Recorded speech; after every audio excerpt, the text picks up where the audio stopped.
Hey everybody, welcome to American Idol Unaired. I'm your host Bennett Shear, and today we have got another aired exception for you. This is a contestant that you did see on season 20 of American Idol. Please welcome Kevin Gullage. Hey everybody, how you doing?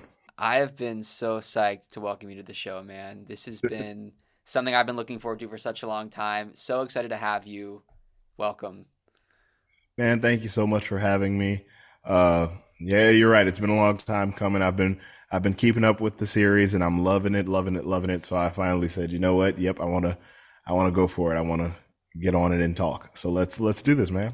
Dude, I appreciate that so much because I still remember watching your audition and having that moment of like, this dude top five? Like, what's happening? What's gonna happen here? Because it's like, and it's so cool. Like we have the Idol Unaired segment where people that we didn't get to see on the show, and I get to see them for the first time.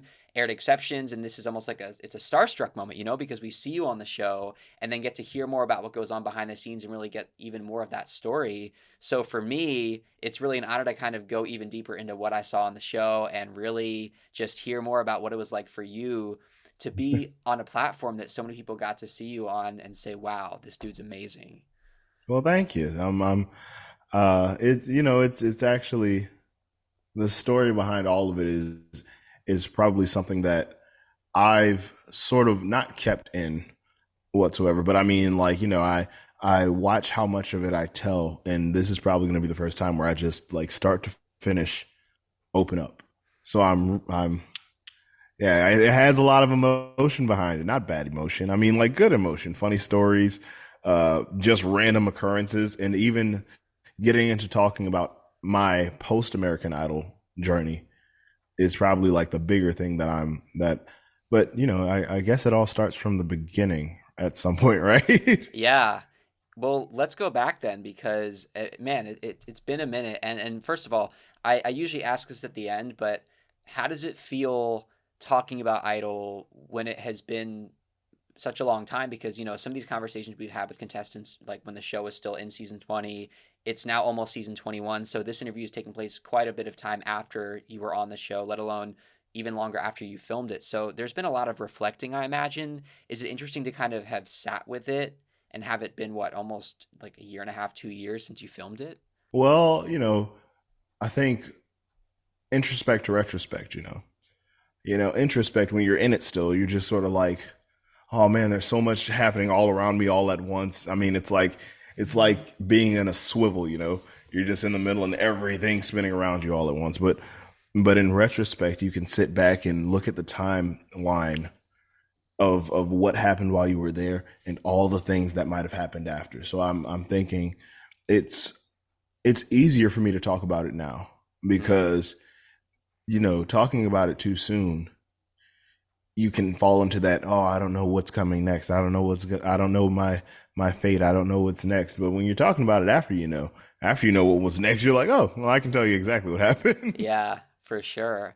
Well, going back to the beginning, I always want to know, were you approached to do the show or did you try out yourself for American Idol? So all the way back to the beginning. Can I get a doop? So all the way back to the beginning. I remember I was asleep in bed. I was knocked out. One of those good wholesome sleeps. Like the type where it's like, that last day of school, first day of summer sleep. Yeah, I had one of those. And all I hear on my door is a hard knock, and my dad goes, "Hey, Kevin, you feel like trying out for American Idol?" Because it was 2020, it was the COVID year, or 2021. Sorry, it was 2021. It was the post-COVID year. A lot of musicians, especially where I'm from New Orleans, a lot of musicians, the clubs hadn't reopened quite yet. The festival circuit was still shaky. You weren't getting out and moving unless you were at a certain level already, and I mean like a Michael Bublé level. So so my dad knocks. He goes, "Kevin, do you want to audition for American Idol? I just think it's something that you could do." And I say to him, "Sure, why not?" I was half asleep. I'd agree to anything. Yeah. and and next thing I know, I think it was August 15th. I'm sitting just like I'm sitting now. I was sitting in a Zoom interview, and I was sitting and they I was sitting in a Zoom audition with a room full of people auditioning for the same thing. Wow. And I sat there and I was like, okay, I'll just do my songs like I practiced and just let it out, let it be, see what happens. So I played my first song, That's How Strong My Love Is. And the audition person, producer of one of the producers, sat back and goes, you know, I want to put you through to the next audition right now. I want to put you through because I like to pick winners. I like to pick people who are going to do something. So I want to put you through to the next audition. So I want to put you through to the next audition. And I go, okay. He goes, so you stay right there. Don't move. Don't go anywhere. So I'm sitting at my keyboard and I start playing and noodling and practicing. And I remember my dad goes to me, he goes, I wouldn't do that, man. Just sit back, just relax. Don't blow your mind. And next thing I know, I'm in another audition room, a Zoom audition room. And I start my song and she goes, stop in the middle. And she says, I'll be right back. Just stop. I'm sitting there freaking out internally because I'm thinking, oh man, my dad was right. I must have lost focus. I must have done something that was off. And turns out she comes back with a whole nother producer. I didn't know all of these people were in the same vicinity. So she comes back with another producer. She goes, listen to this. Hey, could you do that song again? And I did the same song. And they said, hey, is anyone there with you? I said, yeah, my dad's here with me. And he goes, can you come see? Yes. Hey, Dad, come see. And he comes and sits down. She goes, hey, this is your son, and he keeps saying that he learned everything from you. And he goes, well yeah. And she goes, how would you like your son to audition in front of Lionel Richie, Katy Perry, and Luke Bryan? And my dad goes, oh, I'd like that. That'd be pretty cool. So next thing I know, so that was in August. Next thing I know, it's what, September? Yeah, September. And I'm on a plane to Los Angeles. I was doing the LA auditions. And man, oh man, the hotel they put us in was amazing. You want to know what happened as soon as I walked in there? Wow. I walked in and Spike Lee was sitting in the front seat of the lobby, just sitting there. And I'm like, oh my God. So automatically I was in a sort of culture shock environment. I'd been to LA before for an award show for a movie that I scored the music for. And that was back when I was a senior in high school, just an independent film that ended up making very, very big ripples that turned into very big waves. So this was my first time being here, just like me alone by myself at that point. And I'm just like, okay, this is a different place. My dad had flown ahead of me to meet me in Hollywood, but he was already out and about by the time I got there. So next I was rehearsing. The next morning, day zero, as they call it. Day zero, everyone is there just looking around, nervous, scared, and worried. And me and my dad are sitting back. And I looked at my dad and I go, hey, Dad, I don't get it. I just don't get it. It's like, this is what we do. Everybody's pacing and everything. They asked me, they said, Kevin, hey, we're trying to get some B-roll footage. Could you do me a favor? We just want you to pace back and forth. And Bennett, when I tell you I looked like an awkward duck in a pool of Jello or something, like I was trying to walk around and pace, but I just didn't know how to. I wasn't nervous. I wasn't scared. I was there to do what I do professionally.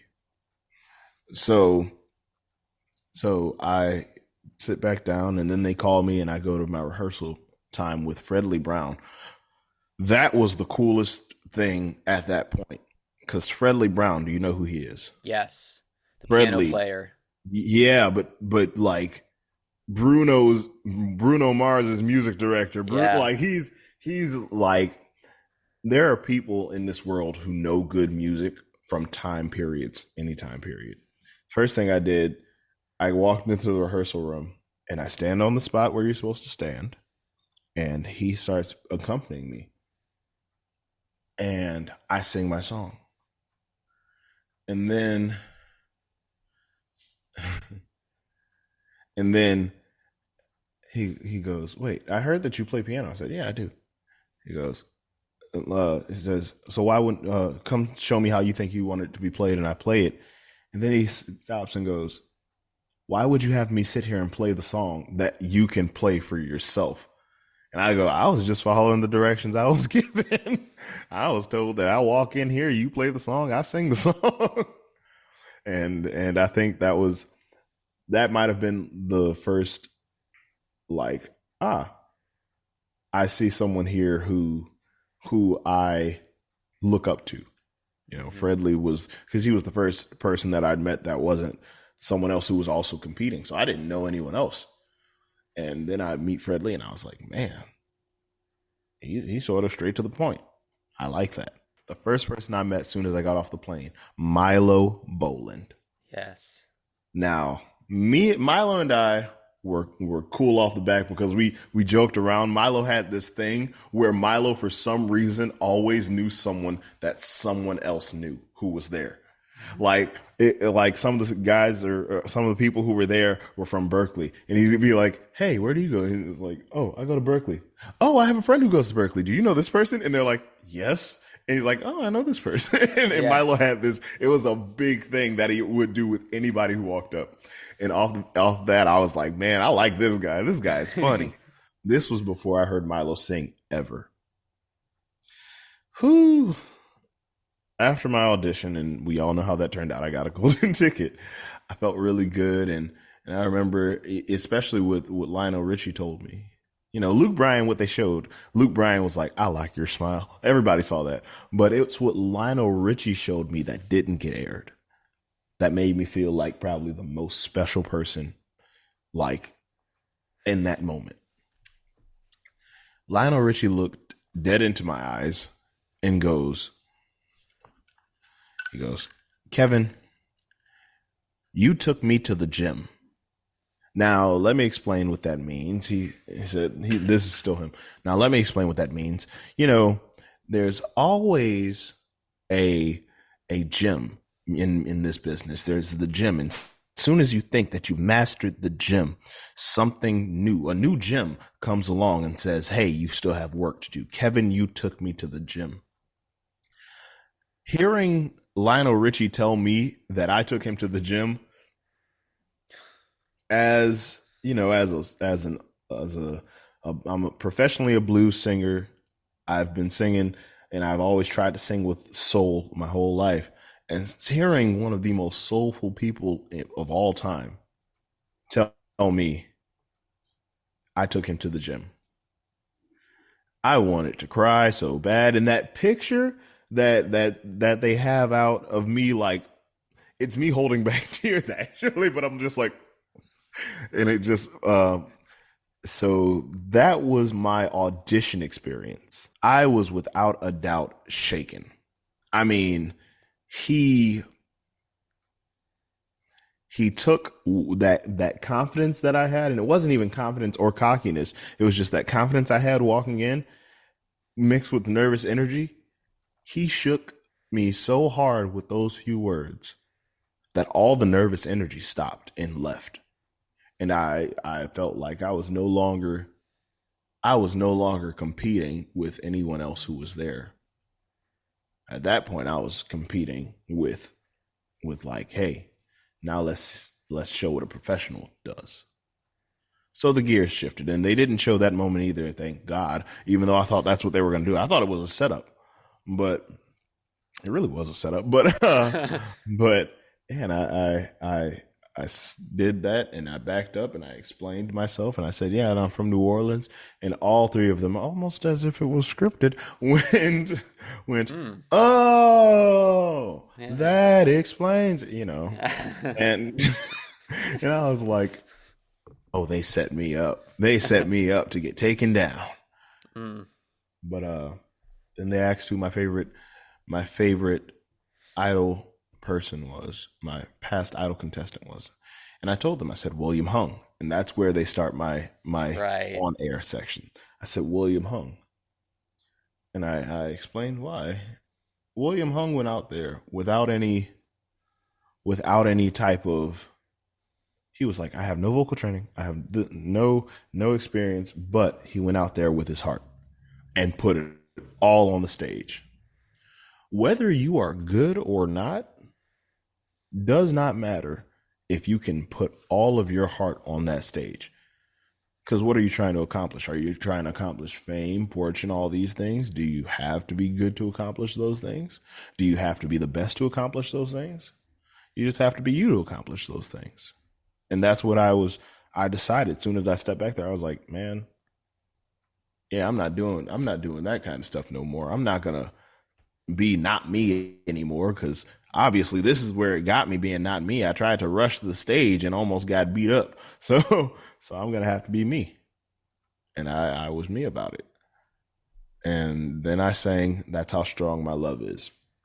Now, something that happened in the audition was magical. And I mean just pure magic. Because it was accidental on my part. But it's one of those, like, he's always got a plan type of deals. On the piano during my audition, and even if we could pull up a clip of it, you'll see this sitting on top. Uh-huh. This is my melodeon. It's a wind board. It's almost like a mixture between a harmonica and a piano. So I actually did two full songs, and not including the jambalaya on the bayou. I did two complete songs. One was aired, one was not. I did That's How Strong My Love Is, and in that you see this sitting on top of the piano. Mm-hmm. Fredley accompanied me for a second one, and I did the Kevin and the Blues Groovers arrangement of Valerie. And it's a slow, really bluesy, but really soulful song. And in that, I played a solo on this, which is why this was in the room. They didn't show that, but they did show this. Now, on top of this, you see 1, 2, 2.5 technically words in big red letters. And this is what they say. Hammond Pro 44H V2. The Hammond Organ Company, after the episode aired, called me. And from this accidental product placement, I am a Hammond artist. I am part of the Hammond artist family now. Wow. That is the far out thing that happened from my audition alone. The thing they aired and just showed me doing me and being me. And I set this on the piano just the way I normally set this on the piano. And that's what they showed to the world. And I got a call 2 days after the episode aired. And I got offered a position in the Hammond artist family. Wow. And then they called me again 2 days later and said, hey, we want your organ player for your band to also be a Hammond artist. So then that was something so not foreseen ever in my whole thing. It was just something that happened in that audition room, just putting that there. So, and it's funny, I guess I owe that to like just sheer luck, but also just coincidence. Thanks, William Hung. But but yeah, so then I did Valerie with that and did a solo. And that's where Katy Perry, you hear her say, in that song, you did a riff that was just out of this world. that actually was a clip after I sang Valerie. And they put it in the first song. Yeah, they move the clips around a lot. They move the critique clips. Some of the clips that they put out there aren't even from your audition. Right. Some of the clips that they put out there aren't even from anywhere near anything you did. And they do that with other people where you're like, wait a second, they didn't say that to him. They said that to me, you know? So that was my audition experience. I came outside and I walked out and I was like, hey, Dad, you got the ticket. He's just like, oh, cool.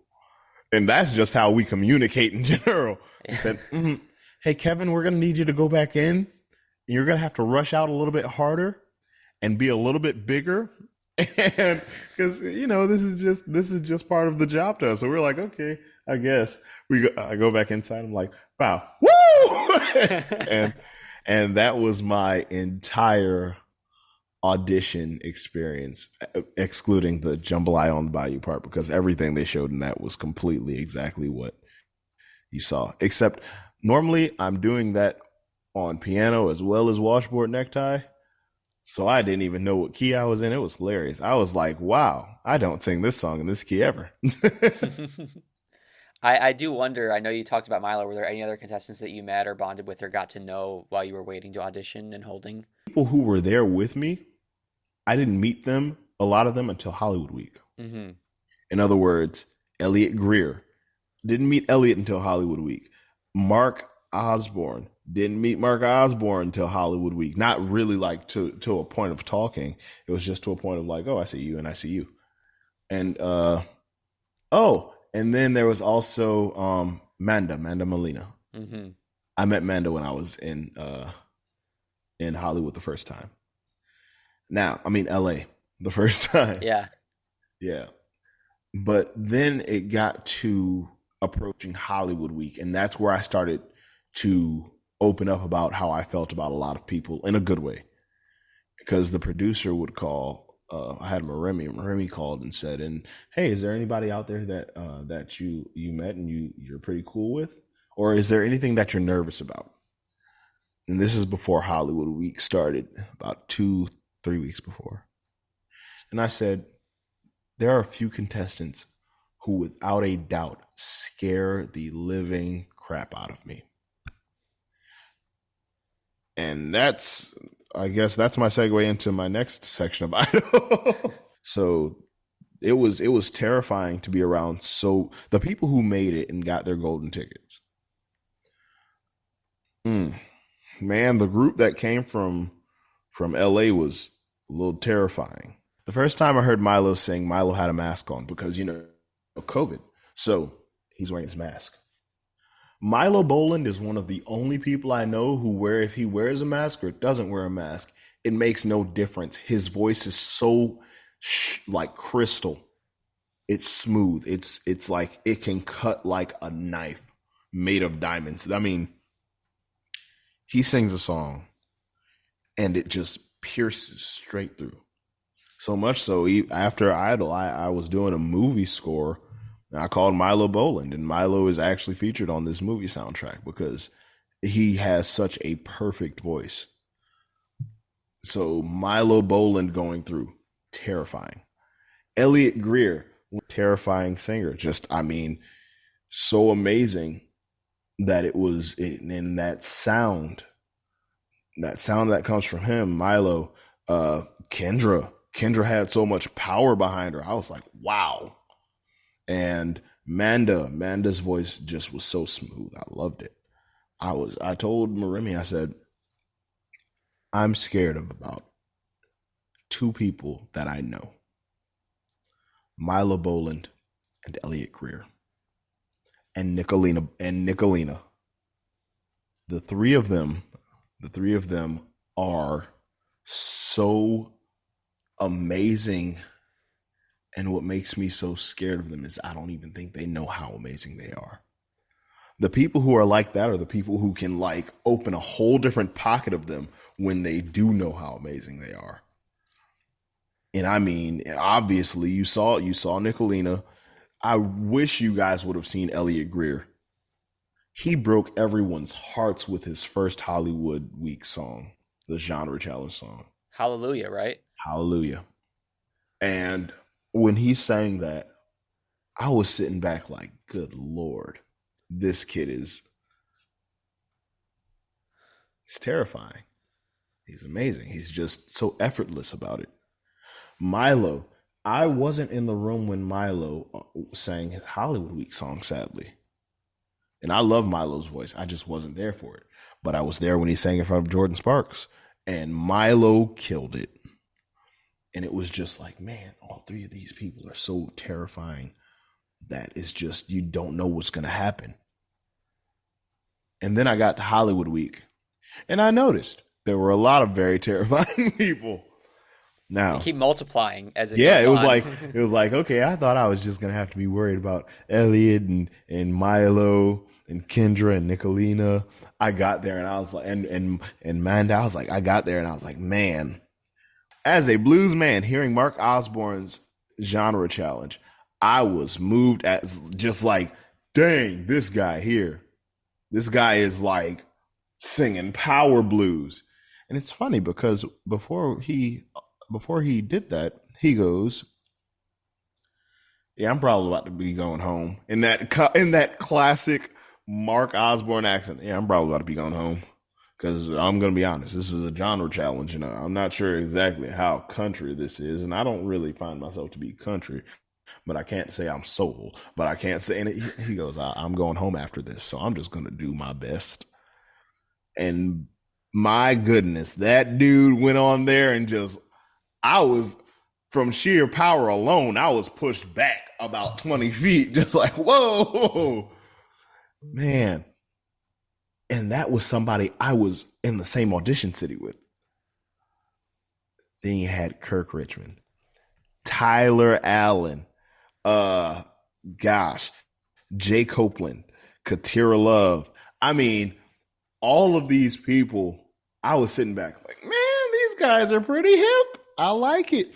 Katira singing, I will love you anyway, even if you cannot stay. When she sang that, I was like, yes, there are very few people who can pull off that song. I'm looking at other people who know how to do a song from a certain time period. So the thing that I love about myself, I'm looking at it all around me. So genre challenge happens, and the amount of people that got sent home in that first challenge, including Milo, including Kendra, including Amanda, I was like, man, the people that Mark, I was like, man, these are the people that I love. I mean, like, they're killing it. This is going to be really tough. Duets challenge rolls around. Everybody's sitting back, and the platinum ticket holders, they got to pick their partners. So seeing Jordan Chase get taken, I was like, that kid's good. That makes sense to me. Seeing Jordan get taken, then seeing Hunter Girl pick Cole. Yeah, seeing Hunter Girl pick Cole, I was like, I like that. And Jay Copeland going with Morgan Gruber, that was so like, all three of them picked a really good person. Yoli and I, off the bat, were like, Yoli picks me and goes, and just sings, I'm so tired of being alone. Oh.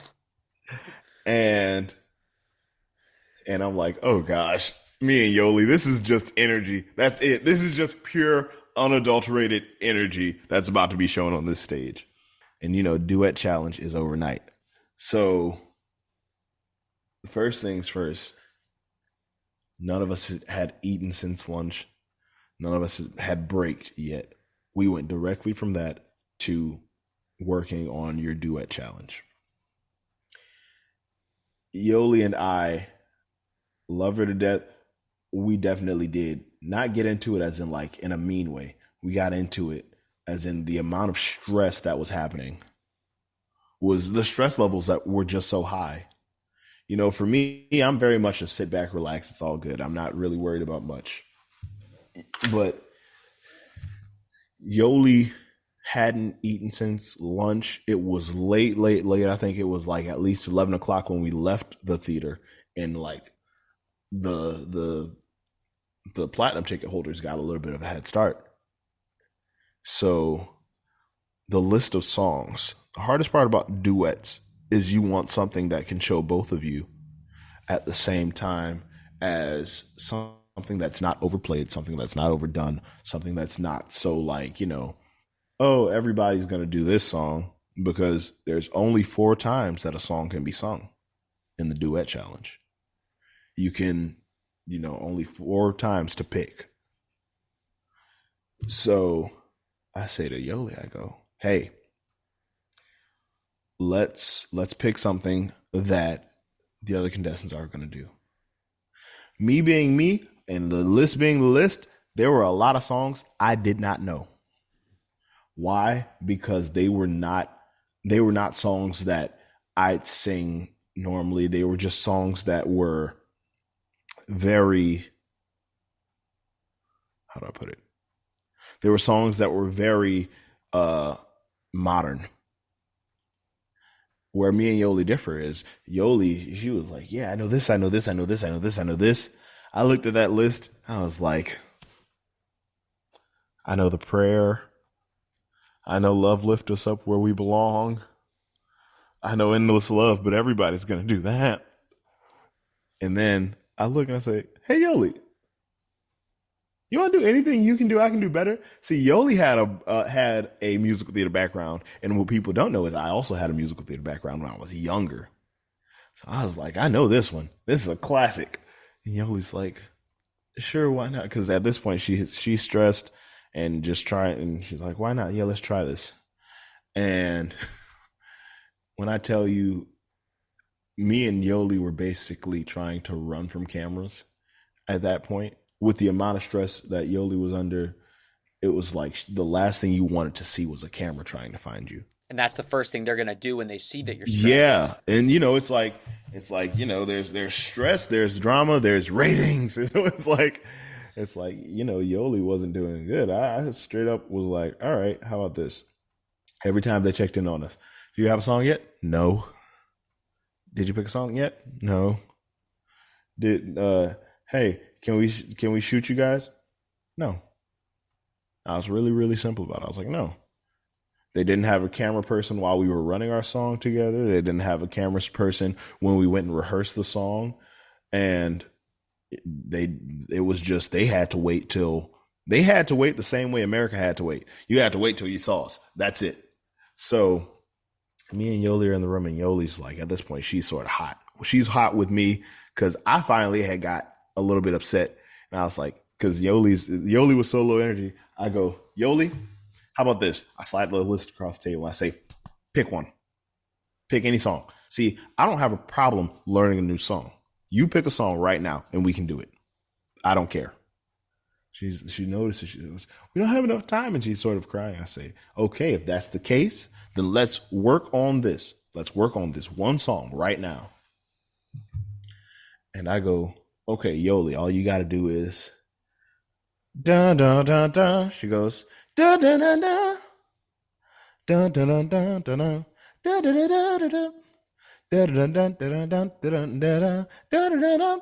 da da da. I said, so anything you can do, I can do better. Yoli goes, anything you can do, I can do better. And when I tell you the smile that spread across Yoli's face, she goes, and like, it was at that moment, we locked in so hard that they have empty rooms with just a piano. Me and Yoli went to one of those rooms, and I go, all right, I'm just gonna, I'm gonna hit it just make it real funky, make it real smooth, make some soul in it. And instantly, me and Yoli are just spitfiring ideas back and forth. Anything you can do, I can do better. I can do anything better than you. And we're just having like a fun time with it. And we're like, yo, why don't we? And we get the whole dysfunctional duo act together right then. I made friends with one of the instructors while I was there, one of the vocal trainers while I was there, because being from New Orleans and playing melodeon, the first people that people think about when they see this and hear the word New Orleans is John Baptiste. Mm. I got to work with Nick, and Nick is John's vocal instructor. Oh my gosh. I was so happy. He goes, you ever heard of John Baptiste? I go, yeah. He goes, well, I'm his vocal instructor. I was like, Wow. what? And he was like, there's something about you I like. And then that's when he asked us if I'd heard about John. I was like, yeah, I know who that is. He goes, yeah, I'm his vocal instructor. I was like, man, yeah, John knows my dad. I've never met him, and he's just like my superhero. So Nick and it was like, I was always happy. And even before Showstoppers, I was hoping to get Nick for my vocal training, because he knew how to communicate with somebody like me from New Orleans, obviously. So we do our duet round, and they loved it. What they aired infuriated, to say the least, Yoli and I. Oh yeah. That song was, and I think in one of the other Idol Unaired podcasts, one of the contestants alluded to what happened, where Yoli and I sang our duet, and we had a modulation in it. Don't know who was editing this season of American Idol, but you cannot have a modulation and jump the gun with a modulation, because it'll make whoever's singing look really bad. So when you have me and Yoli going, anything, anything, anything, anything, anything, anything, anything, boom, anything, anything, anything, anything, anything. And that's how Yoli ended it. And I had a, really gospel, But what they showed was anything, anything, anything, anything, anything, glink. So they cut stuff, or they cut most of that song. Right. And it was like the funkiest parts, the parts that were like, oh, these two people are this level. Because even if I say this, originally they had Yoli and I going somewhere in the middle earlier stages. And after we did our sound check, they put Yoli and I last. And I asked one of the producers, I go, hey, why'd they move us to last? And he goes, why do you think? I was like, oh, my bad. Okay, that's why.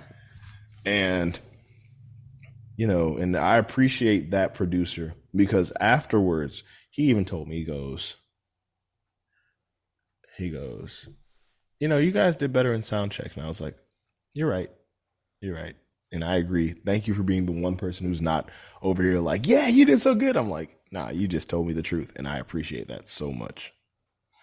And in that time, and this is the third Lionel Richie moment that happened, I'm sitting there, and this is what happens. When you're going towards the end, they sit you next to the judges so that people are like shuffling this way like this. I'm sitting there, and I'm looking at Lionel Richie, and he turns around and goes, hey, Kevin, what's going on, man? What's up? What you thinking about? And I say, I really just don't envy what you got to do. You got to pick who's got to stay, who's got to go. You got to make that decision. He goes, you know what, Kevin? He thinks about it. He stands up. He goes, you know what, everybody? Let me show you something. When you make it, and not say you didn't make it because you made it, you're here, but when you make it, and you get everything you want, he looks at me and goes, call me and we'll finish this conversation. Which is why, if you're following me on Twitter, you see that after I got eliminated, or after they showed the episode that I didn't get eliminated in, I actually tweeted, I went, at Lionel Richie, still going to call and have that conversation, sir. Or something along those lines. Or looking forward to finishing our conversation. And that's what it was talking about. Mm-hmm. And, duet round went fine. And this is where the big discrepancy fell. Showstopper. The biggest issue that happened with American Idol for me was Showstopper. You could choose to not air my genre challenge. You could choose to not air my duet challenge. The one thing that I would love to see is my showstopper. I did Tina Turner's I Can't Stand the Rain. Now that song is a monster when you know how to do it. What they did was they learned the song, and then the arranger, Katy Perry's band leader, he arranges the song to fit the contestant. The worst thing people can do with me is give me less things to focus on so I can just focus on the performance. If I'm not behind a piano and I don't have to worry about, like, playing it another instrument or doing all these, I am free range. I have all the time in the world, in my opinion. So, me by myself, I'm good and I feel great. I'm still very much so like this. I'm still sort of like reserved. I have to be, because I can't afford to like go all out vocally and then flub with my hands. Me in a duo to trio setting, a little bit less reserved and a little bit more relaxed. If you give me a full band and I'm actually playing, I'm way less reserved and really, really relaxed. If you give me a full band and I don't have to play a single instrument, you've given me all the space I need. And that's exactly what happened with Showstopper. So he arranged the song and flipped it to a second line beat halfway through. So not only have you given me all the space I need, but then you catered it to exactly who I am. When I tell you I blew the Orpheum Theater of Los Angeles out of the water in an old school type of way. The way that we grew up in New Orleans playing shows is exactly what I did out there. I switched from my I can't stand the rain dun, dun, against my window, bringing back sweet memories. I can't stand the rain against my window. She ain't next to me. Dun, dun, dun. Oh, empty pillow, where her head used to lay. Now that we parted, there's just one thing that I just can't stand. And they flipped it right there into New Orleans. I can't stand the rain against my window. And I just drove all the way through. And after I performed, I got a standing ovation from the entire Orpheum Theater. Now, me being me and being used to performing, I mean, like I'd been performing since I was 12 years old. And I'd been on professional stages since I was about 15. And when I was done, I took the mic in my hand. Thank you, Los Angeles. And they're screaming. I go, I want to hear you. And they're screaming even louder. Wow. Put the mic back on the stand and I do my Kevin Gullage. At the end of every show, you'll see me do this. And I did that at the end. And that's what they didn't air. I had no issue being excused from the show. I had no issue. I wasn't the guy who's like, no, man, this isn't fair. They asked me what they were like. So what are you going to do now that you got eliminated? And first things first, everyone, including the producers, were very surprised that I got eliminated. And I walked back out. Patrick goes, how'd you do? I said, oh, they're sending me home. He goes, really? Okay. I'm like, yeah, I'm just as fine with it as everyone else. And I get back out there and they ask me, Ryan Seacrest goes, Kevin, how did you? I said, oh, they're sending me home. It's fine. And everyone's like, because this is where everybody really started noticing, like in the eliminations, that's where everyone started noticing the amount of like, this is a show. This is a TV show. because the people who we knew were like that. Elliot Greer. Yeah, like Elliot Greer, Yoli, lots of people that we all were like, okay, we can't explain why they're going home. Some people we can, but we can't explain why some of them are going home. Like Yoli, none of us, we have a clip. I'll send it to you. There's a picture of all of us when we found out Yoli was going home, and they shouldn't have aired they should not have aired all of us making this face when we found out Yoli was going home. But this was all of us making our face. Because we were like, no way. Yeah. Y'all just sent Yoli. You know? And nothing against Ava. There were two amazing singers that went head to head, you know? Ava Maybe and Yoli Mayor. Those two singers, I wouldn't even know how to pick between the two of them. But like when we thought it was gonna be one of those, they come out and they're like, they said we can both stay. We thought it was gonna be one of those. Yoli goes, she goes, well, everybody, this is gonna be Mama's last time seeing you here. But don't worry, and everybody gets up and gives Yoli a big old hug, and Yoli is crying now, only because it's not that she's leaving. Yoli, no, it's not that. It's that she noticed exactly how much all of us loved Yoli so much. And, you know, that's the part where we were like, man, this is a TV show. This is a TV show. Like, none of us, at that point, all of us knew. We were like, man, none of us are actually safe. Are we? Like, no matter how good we are, No. none of us are actually safe. So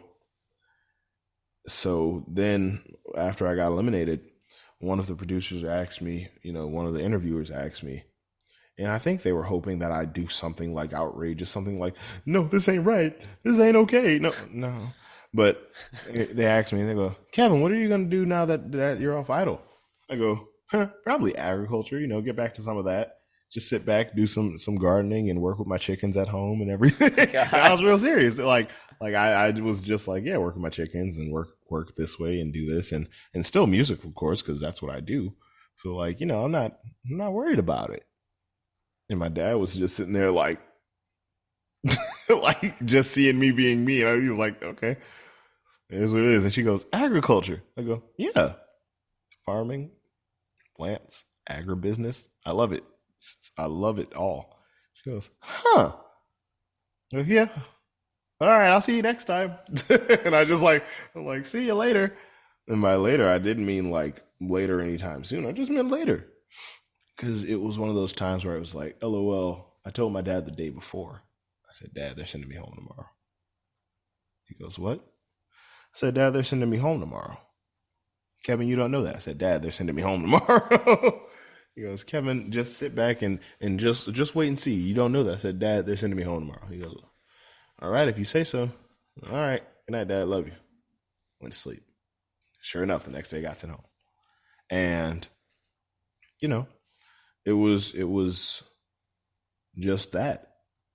Like, there was no hard feelings. There was no like, I got sent home. It doesn't feel too good. Matter of fact, after that, I ran into someone at the airport, just a regular person who had missed her flight, and she was sitting there crying. And I look at her, and I'm like, what's wrong? She's like, I missed my flight, and I tell her, I'm sorry that you missed your flight. And then I walk away. I go to the pretzel stand that's like a little bit ways down. No, I said, well, what's your favorite candy or something? She goes, I don't know, M&M. I was like, I like to think of my favorite foods when I'm upset. What's your favorite? She's like, M&M's. And I walk away. I go buy her a big thing of peanut M&Ms. And I walk away, I'm like, here you go. Aww. She's like, why'd you do that? I was like, just cause. She stops. She slows her crying, and now we're just talking. Like, yeah, I was on American Idol. They just sent me home. And I was laughing. I was like, I was on American Idol. They just sent me home. It's all fine. She goes, really? I unzip my thing, and I have my golden ticket with me in my Melodian case. I go, yeah, see? She goes, I was like, I was like, it all works out in the end, though. And I just sort of stick with that whole mindset all the time. It all works out in the end. So, yeah, that was my American Idol experience from beginning to end. Well, sort of end. Huh.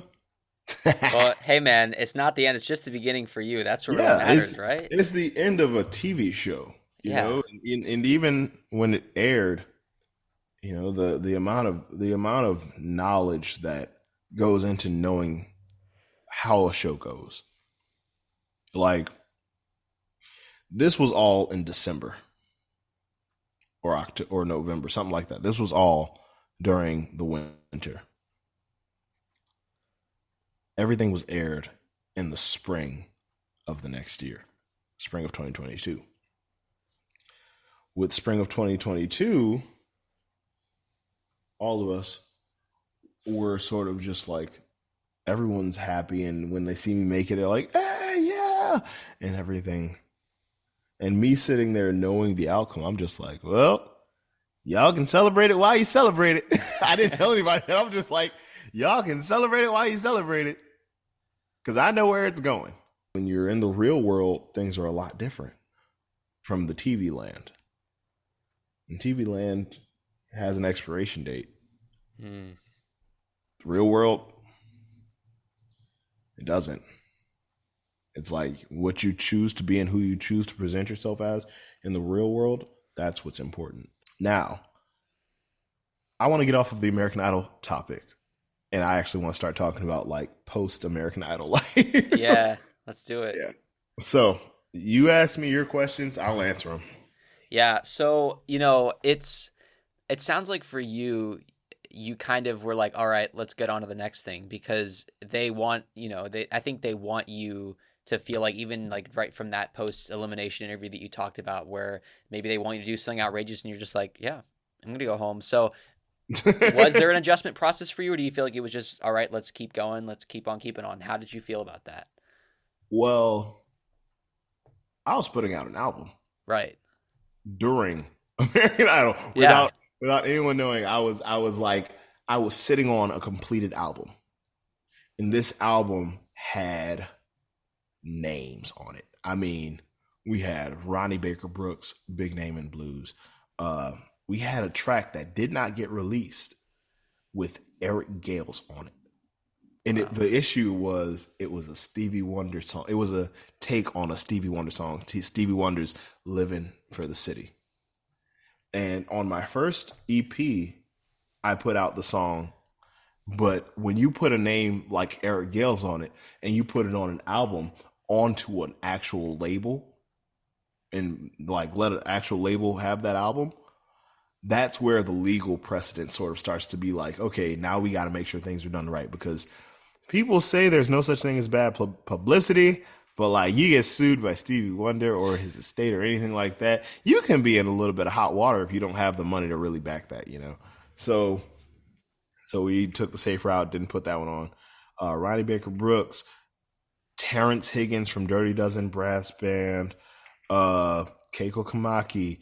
We had Terrell King from New York. We had Norman Boogie Cat Sylvester, who played with B.B. King. We had so many people on this one album that it was like, okay, I've been sitting on this album, and now I'm about to put it out. Next thing I know, here you go, world. Kevin and the Blues Groovers, something old, something new, something borrowed blues. And that made waves. See, this is what they told me I just forgot to tell you what they told me in my elimination. Mm-hmm. They said, Kevin, we can get this. Kevin, we can see you selling out shows, all over the world, shows, stadiums, theaters. We just don't know where to put you on this show.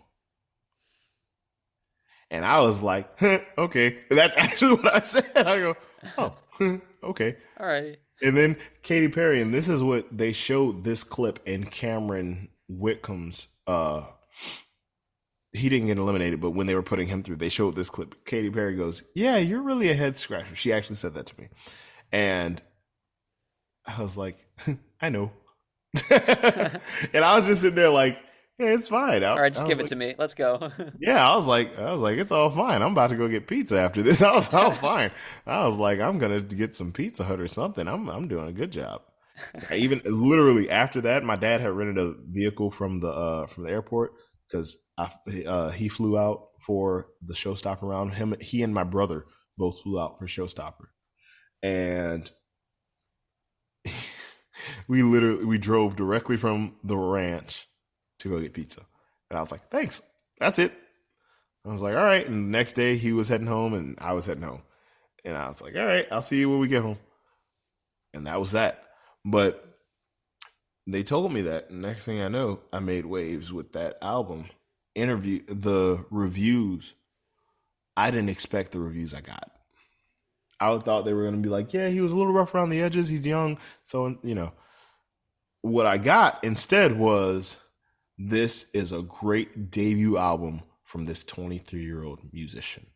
This is a mark. This is something good. This is a great way to introduce yourself to the real blues world.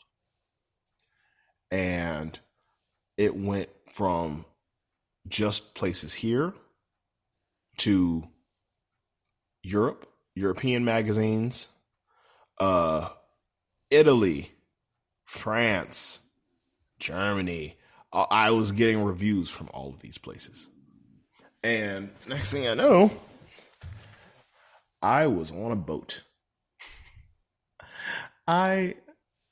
Because I was bored and I had time in between Idol and traveling to play music, I decided to do the Disney cruise line.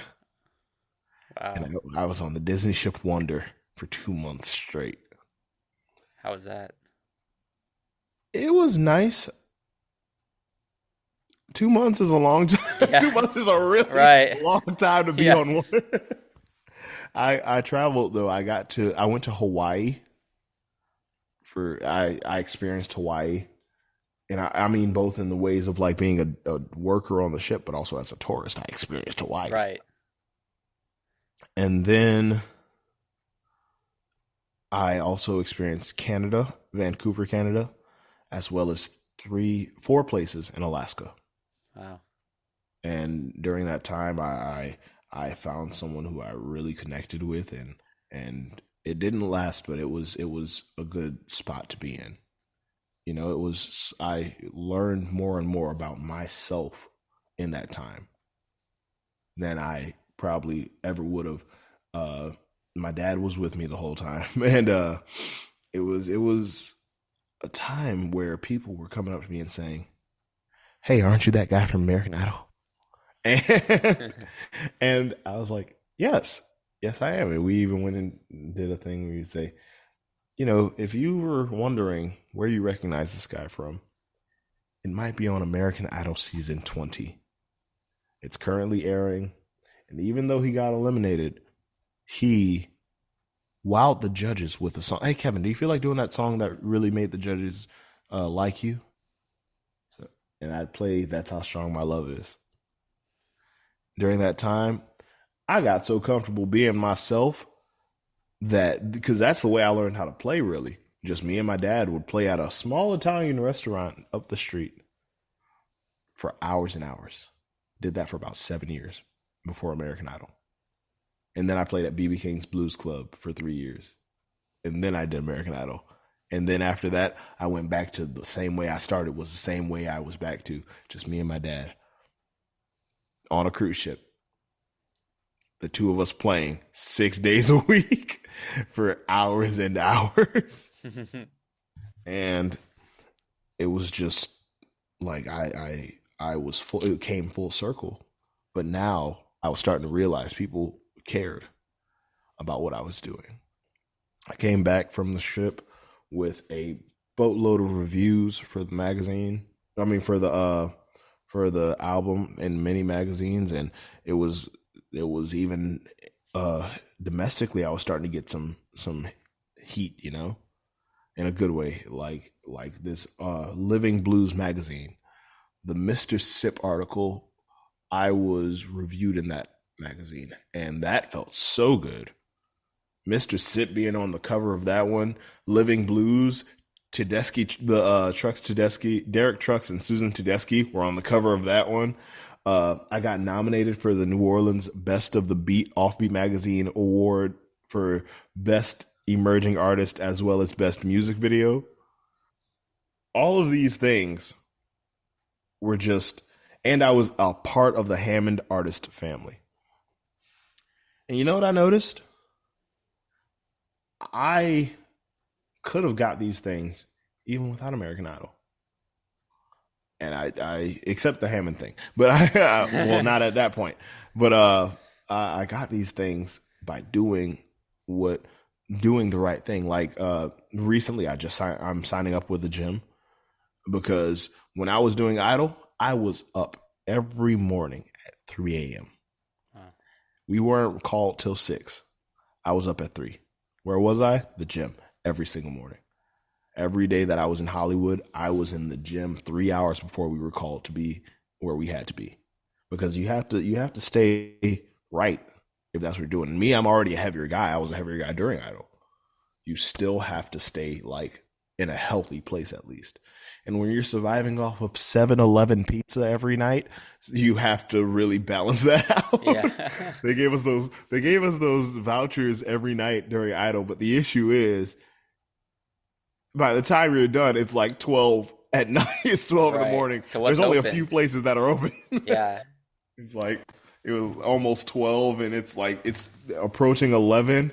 Well, it's like 10:55. I'm like 7-Eleven it is every night, because that's all I could get. And I was surviving so much off 7-Eleven pizza that after the elimination, I wanted real pizza, so I got Domino's.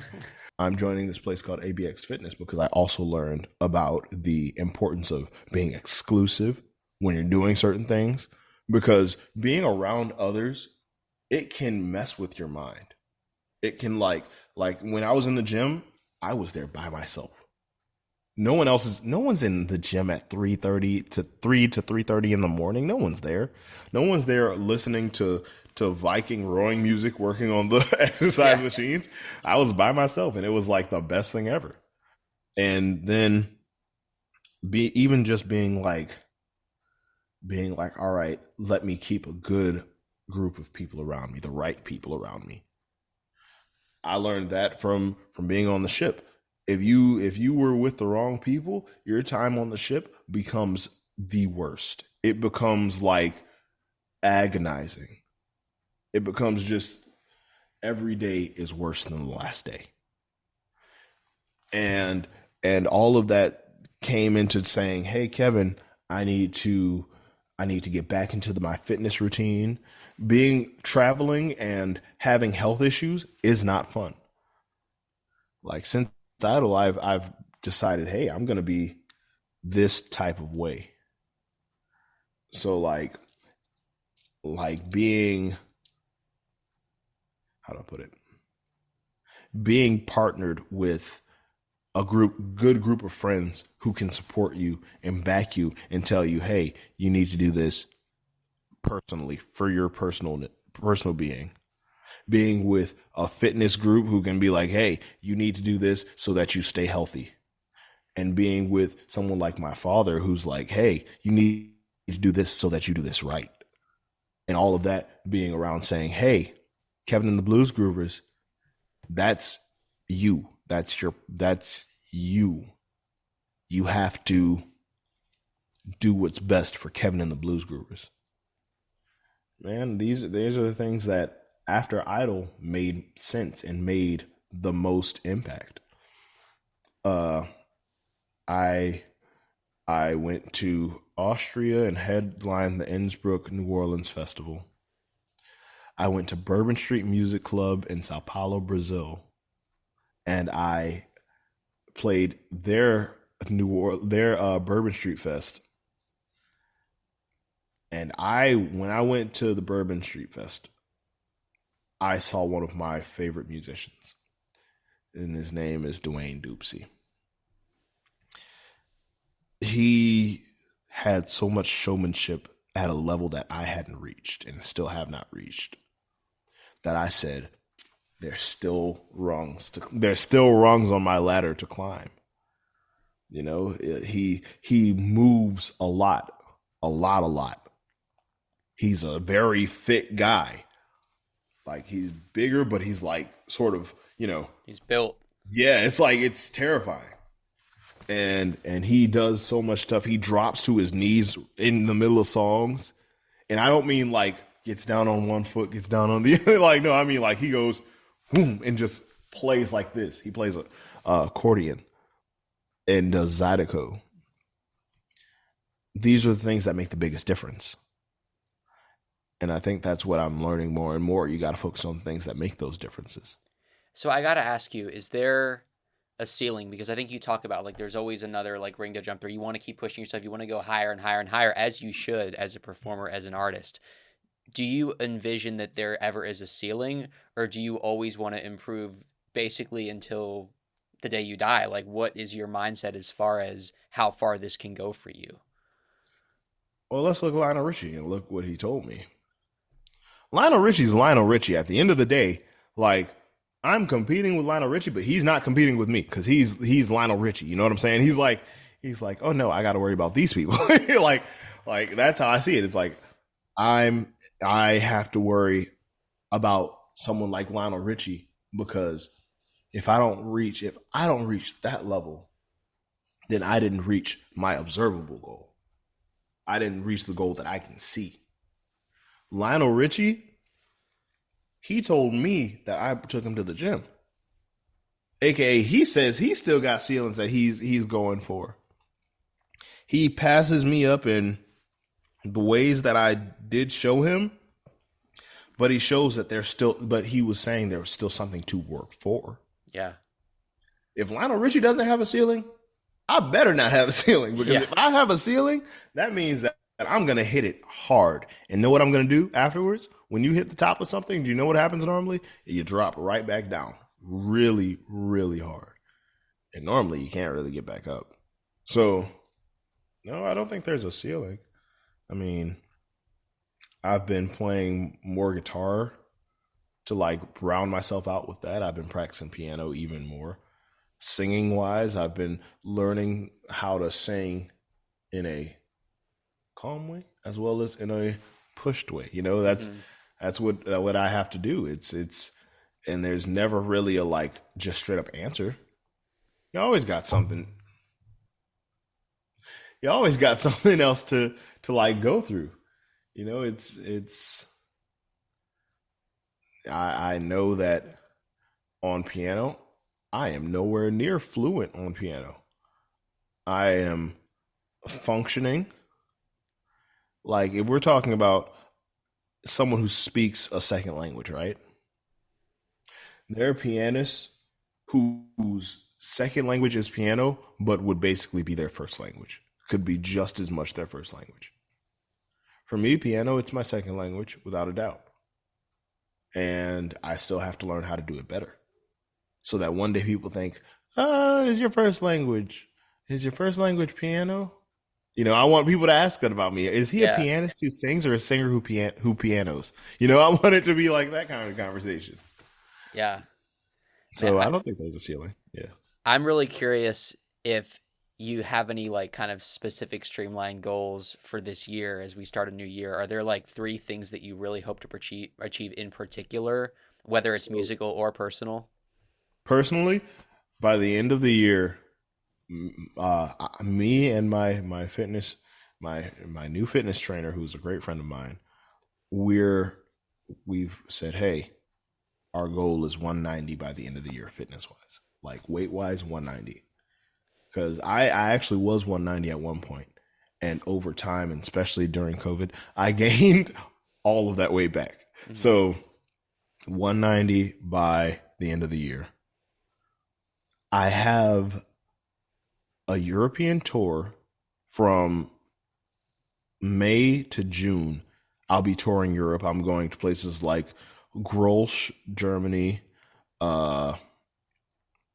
Duval, Belgium. I think I'm going to Italy, France, Austria, possibly Switzerland. And I'm not sure if I'm hitting the UK at all, but I hope to. So I have a lot of travel this year. I have that. I have Austria. I'm going back to Austria in August. I'm very excited to say that. I'm going back to Brazil this year. And I'm supposedly going to Africa for the first time in my life. I'm going to tour from Maputo, Mozambique, all the way to Cape Town, South Africa. Wow. So two African countries at that. So I'm really excited. Yeah.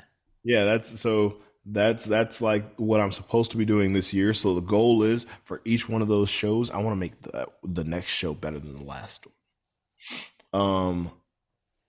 I want to. Oh, we have a new album coming out. I want to make that album do even better than my last album.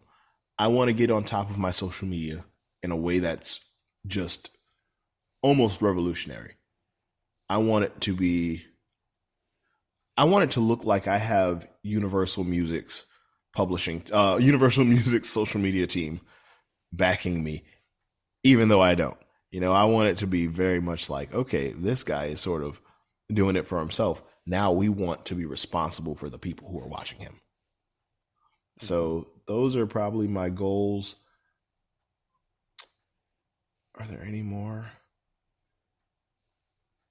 Oh, and no, that's a personal goal. I'll explain that to you personally. I do want to put enough money away this year to make a nice down payment on a sizable piece of land. So that's just a personal Kevin Gullage goal. Yeah. Yeah. Well, man, this is eventful. This is a lot of stuff coming up for you. Yeah, man, it's a good year. I mean, 2023. Dude. I like that we're doing this interview in January because I feel like we get to look ahead to so much, Oh yeah. Plus I'd always trust me. I will come back in December of 2023 and be like, well, guess what I did? Dude, we should have a follow-up. Yeah. And it's funny that I'm shouting out so many different people and like things, but like I'm definitely gonna like make it a big deal that I'm calling them out. I was honored to work on a podcast series for a man named Jeff Jeffrey, and you'd probably know him as one of the executive producers for movies like Pinocchio's Revenge, but especially Disney's Holes. So I was very blessed to work with him this year, and I did his podcast, The 431 Exchange Presents Exchange Place. And Exchange Place is about a school that was opened in New Orleans, Louisiana in the years 1965 through 72 called the Adult Education Center. And their primary goal was to integrate the secretarial system of Louisiana, because at that time there were no black secretaries in Louisiana. So I was very honored to do the music and composition and scoring for that. And that's coming out in Black History Month, actually. So that's going to be amazing. I really am curious to hear your answer in particular, even though I've asked this question so many times, but your advice to either somebody who wants to go on American Idol or who just is an aspiring artist, whether or not you want to answer both or you'd prefer to answer one or the other. I'll do both. To the younger people who would love to audition for American Idol, or older people who would love to audition for American Idol, my biggest advice is don't forget that you are amazing before you go. Don't forget that you are already something that's worth listening to. I mean, before I went to American Idol, I was doing 3 shows a week at BB King's Blues Club. And before that, I was playing 3 days a week at a small Italian eatery. And before that, it scales down, it scales down, it scales down. But the whole time I was someone who was worth listening to. It's just I wasn't at the level that I was on American Idol. I wasn't at that level yet, but I was someone who was worth listening to. You are already someone worth listening to. Whether you have to grow or not, grow into your music or not, that's on you. That's what it takes. If you have to grow into becoming the artist that you want to be and the artist that you are, it takes time.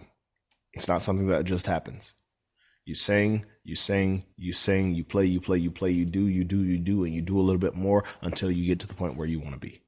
Don't do anything you do to impress yourself. Do it to impress those who already aren't impressed by you. And don't conform to impress them. Be yourself to impress them. Mm-hmm. When you sing a song, you don't have to riff and run. When you paint a picture, you don't have to do it blindfolded. When you dance, you don't have to jump the heights. You don't have to do what you do the way you do it to impress others. Not doing it to conform. Don't conform to impress others. Do it the way you do it. Do it to a level that they can't deny it. There are people to this day who tell me, Kevin, you can't sing. Even in the YouTube comments after my audition, I was very on top of replying to all of the negative comments with thank you. That's information for next time. And hey, it really was. Because to this day, there's refinement that's happened because that's how it works. Do it to impress yourself. Be you to impress yourself because you're pretty impressive. Don't be someone else to impress someone else. Be yourself to impress someone else. Simple as that. And now, a teaser from our new album, Kevin and the Blues Groovers, Headed Back Home is the prospective title. And I really hope all of you enjoy this sneak peek of who's lighting your fire. Here we go. I see the smoke rising from the chimney of the house we used to call home. I see the glow in the window, but I'm standing outside in the cold. I see you dancing in the living room. You look so happy with someone new.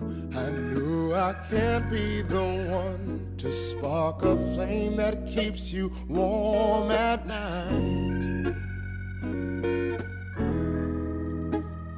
So tell me who's lighting your fire. That was great, man. I'm so glad we got to hear that. Thanks, man. I'm excited. This is actually the first time this has been released, so this is a fresh teaser. And yeah, look forward to a new album on the way soon, everybody. So where do people need to go to stream? Where do they need to go to follow you and keep in the loop with everything, your music, your page? So it's going to be out on Spotify, Apple Music. All of your music streaming platforms will be there. And you know what? You can follow me at Kevin_Gullage. That's KEVIN_GULLAGE. Sort of like a seagull's age. Kevin Gullage on Instagram, Facebook, Twitter. And don't forget to follow that good old Kevin and the Blues Groovers page. That's Kevin, KEVIN, and the Blues Groovers. And you know what, everybody? Trust me, it'll be a whole lot of fun. You just got to follow that page. I'll keep everybody posted. Wherever I'm playing near you, you will know. Can't wait, man. And listen, if you guys enjoyed this conversation, make sure that you follow us on Instagram at Idol Unaired Podcast. You can also hit subscribe or follow wherever you are listening or watching. Thank you guys so much. And Kevin, thank you, my friend, for being a part of American Idol Unaired. Man, Bennett, thank you so much for having me, man.